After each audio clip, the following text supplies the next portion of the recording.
يا عظيم أنت العظيم. Jadi orang munafikin itu bikin kerusakan dengan menghalang-halangi orang dari iman, merusak imannya orang, bikin keraguan. Tapi perasaannya bikin perbaikan.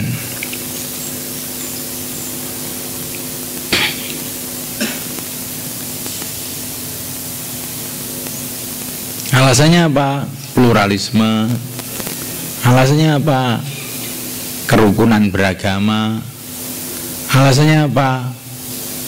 Modernisasi. Alasannya apa? Kebebasan berpikir. Alasannya apa? Demokrasi. Alasannya apa? Ya semacam-macam, memang orang alasan ya. Rasanya mereka itu memperbaiki, tapi sebetulnya tidak memperbaiki. Maka orang-orang kecil itu kalau ditanya ya, kamu itu lo berbicara begitu tuh apa maslahat untuk umat kamu berbicara begitu itu? Oh kamu itu bikin orang tuh bingung. Maslahatnya itu apa?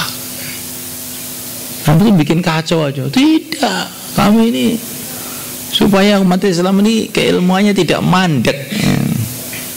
Biar cepat ke neraka yo aku. Cepat murtad yo aku. Jadi itu orang-orang munafikin dan pewaris-pewarisnya itu.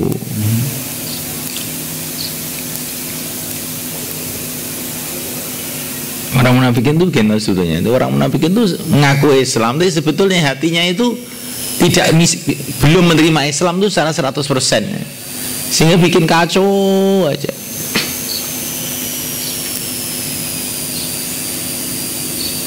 Orang-orang semacam itu tuh juga banyak, tambah banyak di mana-mana.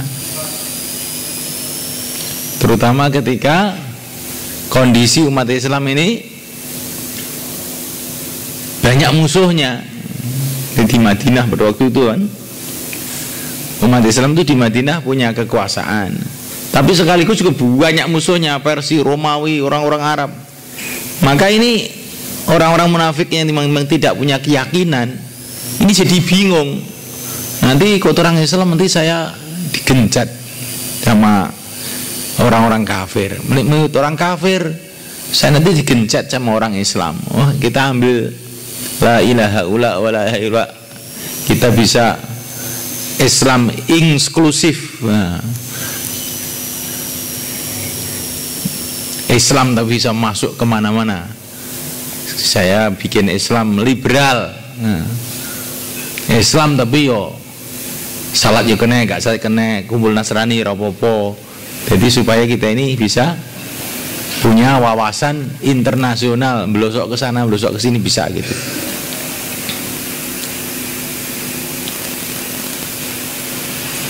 Itulah nifak. Maka kata-kata nifak itu kata-kata nafak. Nafak itu maknanya terowongan. Terowongan itu sana bolong, sini bolong. Kelihatannya masuk tapi mau keluar. Kelihatannya masuk malah keluar sana. Itu namanya nifak. Kelihatannya masuk Islam, sebetulnya keluar. Kata-kata nafak. Kalau kamu di Saudi itu ada terowongan-terowongan, jalan terowongan di bawah tanah, namanya nafak ya. Nah, nafak dengan nifak itu asal katanya sama, yaitu jalan tembus sehingga orang itu kelihatannya masuk padahal keluar gitu loh.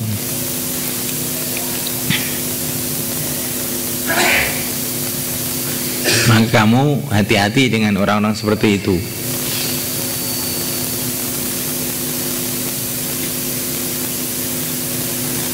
Tapi jangan kamu menuduh-nuduh orang juga. Pokoknya pemahaman-pemahaman itu adalah pemahaman munafikin.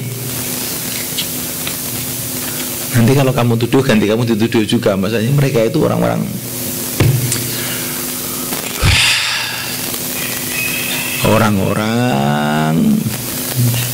meslek, bikin kerusakan perasaannya, bikin keperbaikan.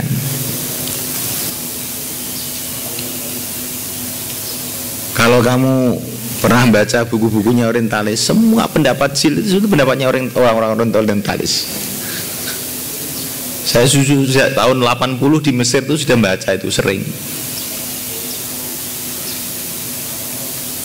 Jadi kamu itu berpindah taklid sahabat kepada taklid Amerika, cuman gitu aja sebenarnya.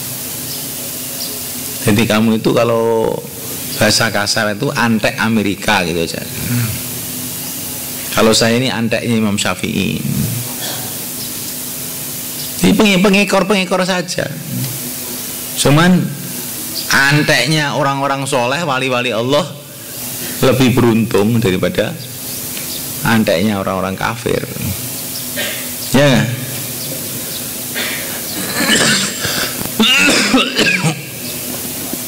Itu orang-orang kecil itu pernah berbuat sejarah apa?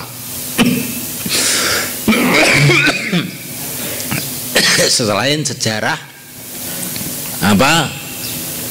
Sejarah membuat kekacauan saja. Adakah orang hijil itu yang punya prestasi membentuk umat, membuat orang-orang soleh, membuat wali-wali Allah, ada apa enggak? Insya Allah tidak ada. Yang sholat aja enggak benar kok itu. Bagaimana sholat benar? Wong mereka itu dengan Quran aja ragu, dengan Islam aja ragu. Kalau orangnya itu masih belum begitu parah itu saya kasih tahu mereka. Saya itu, Pak, kamu dengar ya, saya cuma nasihat aja. Yang paling berharga dalam diri saya itu, yang paling bikin saya nikmat hidup itu satu aja, karena saya punya yakin kepada Allah, pada Rasulullah, pada Quran, pada Islam ini. Dan pendapat kamu itu semua pada puncaknya itu membuat orang tuh ragu pada agama.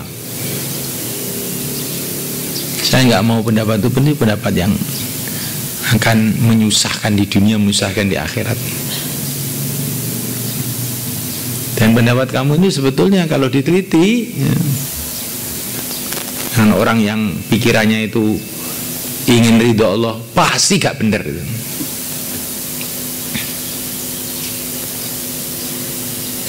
Kalau inginnya cuma ingin gagah-gagahan, saya sekolah di Amerika, saya dapat doktor di Prancis, gitu tuh tidak ada gunanya. Insya Allah nanti kalau kamu mau mati juga sudah tahu nggak ada gunanya itu.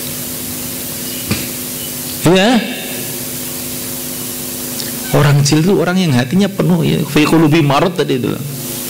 Ragu, semua itu ragu. Orang nggak punya keyakinan. Maka penyakit itu.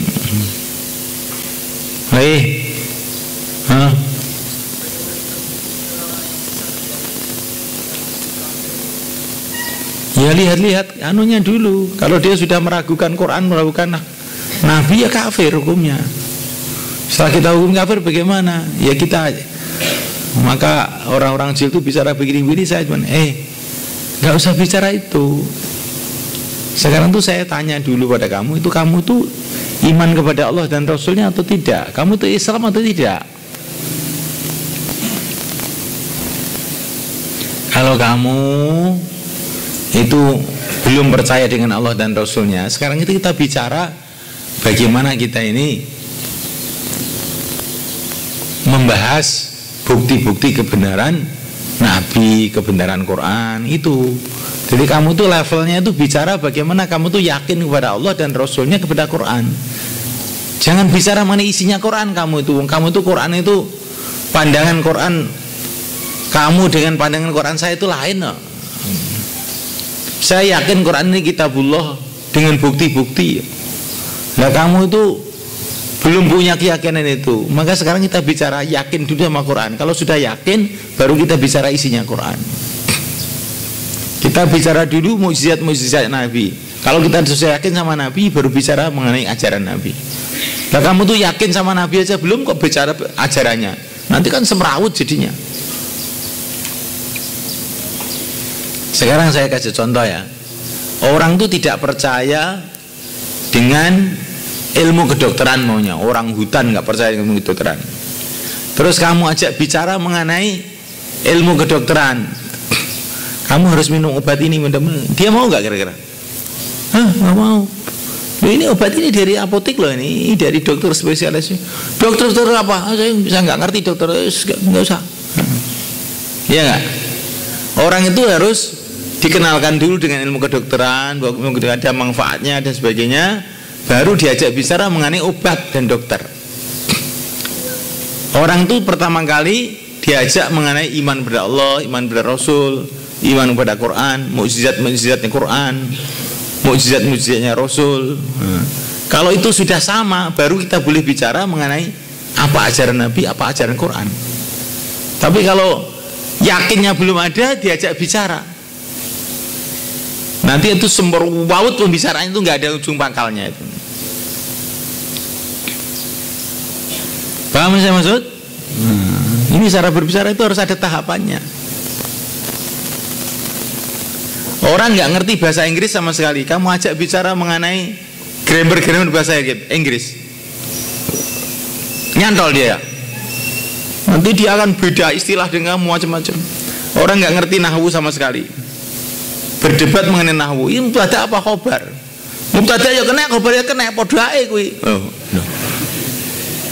Orang ngerti bahasa Arab, orang ngerti nahwu, orang ngerti sorof, orang ngerti huruf hijaiyah, kok mbok cak engkel-engkelan iki mubtada apa khobar sebenarnya? Mubtada khobar padha ae. Iki isime kana keneng gak ning ya ora apa-apa. Iya, bener kuwi. Muga saking bodohmu. Ya padha karo agama padha ae. Iya bener to tenan kowe iki. Ora ngerti agama kok ya agama padha ae. Kowe iki ngertimu kuwi mangan pecel apa sate apa gule ngerti. Nek gak ning gule bingung kowe. Nek agama kuwi urung duwe agama. Lha kuwi putune kiai iya kan sing kiai kan mbahmu dudu kowe. Nek kowe iki wong mbuh iki jane asline wong piye iki. Ono ae karo rasa wedi wong dhek ya ngomong saenake dhewe. Genten ngomong saenake dhewe ae kok wong kurang ajar kok. Wong nek kurang ajar aja dihormati. Genten ngomong ae. Iki jane wong apa to? Wong Islam apa Yahudi Nasrani? Kemula malah blungkon. Ono ae rasa dadak. Wong jahil, rasa mbok hormati. Dene wong ngalim-ngalim sing bengi kata ora tau turu melek salat nangis ning Allah lah kuwi ngati-ngati kekualat engko. Nek lah gak apa-apa gak malati. Bapak itu mbok rasani tambah oleh ganjaran kowe. Iya teman dhek wis wani-wani nentang agama. Nabi dilesehne lho apa wong kaya ngono kuwi dihormati. Nabi gak dihormati karo dhek kok kon dhek kon ngurmati.